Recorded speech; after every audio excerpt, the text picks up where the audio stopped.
মোহতারাম, আরেকটি বিষয় আপনার কাছে জানতে চাচ্ছি যে আকিকা যে আমরা দিয়ে থাকি, এই আকিকা দিলে কি লাভ, আর যদি না দেওয়া হয় তাহলে কি ক্ষতি? বিসমিল্লাহির রহমানির রহিম, ওয়াসসালাতু ওয়াসসালামু আলা রাসূলিহিল আমিন ওয়া আলা আলিহি ওয়া সাহবিহি আজমাইন, আম্মা বা'দ। আসলে আকিকার বিষয়টা অত্যন্ত গুরুত্বপূর্ণ। বিশেষ করে বাবার কাছ থেকে সন্তান হিসেবে প্রাপ্য যে অধিকার সমূহ রয়েছে, এর মধ্যে অন্যতম একটি অধিকার হচ্ছে সন্তানের জন্য, সন্তান আপনার কাছে প্রাপ্য, তার জন্য আপনি আকিকা দিবেন। কুল্লু গুলামিন রহিনাতুন বিআকিকাতিহি, প্রত্যেকটা সন্তানই এই আকিকাটা বাবার কাছ থেকে প্রাপ্য। তো তার জন্য তুযবাহু আনহু ইয়াওমা সাবিহি ফায়ুহলাক ওয়া ইউসাম্মা, তার জন্য সপ্তম দিনে আকিকা দিবে, তার মাথা মুন্ডাবে এবং তার জন্য সুন্দর একটি নাম রাখবে।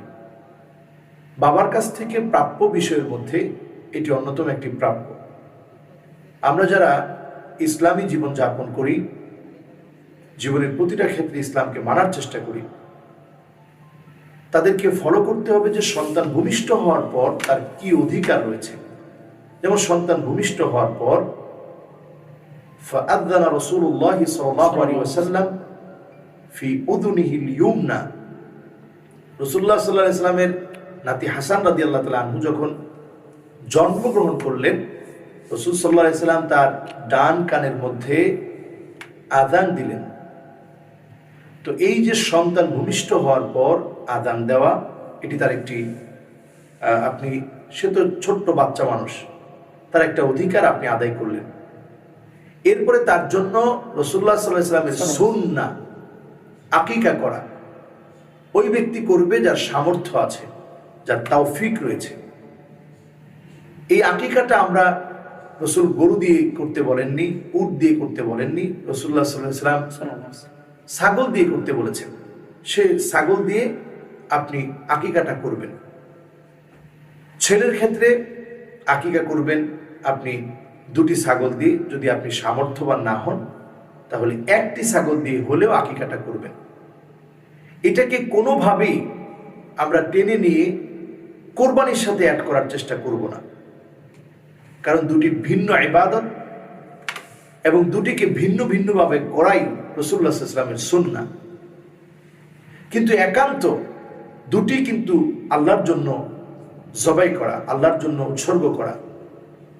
সেই দৃষ্টিকোণ থেকে ফুকাহায়ে কেরামের মধ্য থেকে ইমাম মুহাম্মদ রাহিমাহুল্লাহ, ওনার মতামত এবং হানাফি স্কলারদের অভিমত হচ্ছে, যদি কেউ একত্রে করে তাহলে কোরবানি নষ্ট হবে না, আকিকাটা নষ্ট হবে না। এটা ফুকাহায়ে কেরামের মতামত।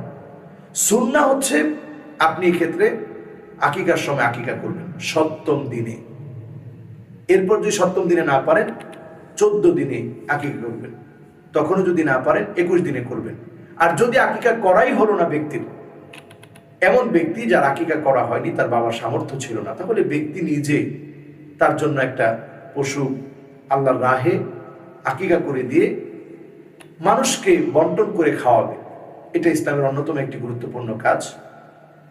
রাসূলুল্লাহ সাল্লাল্লাহু আলাইহি ওয়াসাল্লামের কাছে যখন প্রশ্ন করা হয়েছে আইয়ুল ইসলামি খায়র, ক্বালা তুতঈমুত তাআম ওয়া তুকরিউস সালাম আলা মান আরাফতা ওয়া মান লাম তা'রিফ, ইসলামের অন্যতম গুরুত্বপূর্ণ কাজ হচ্ছে মানুষের মাঝে খাদ্য বন্টন করা, মানুষকে খানা খাওয়ানো, সালামের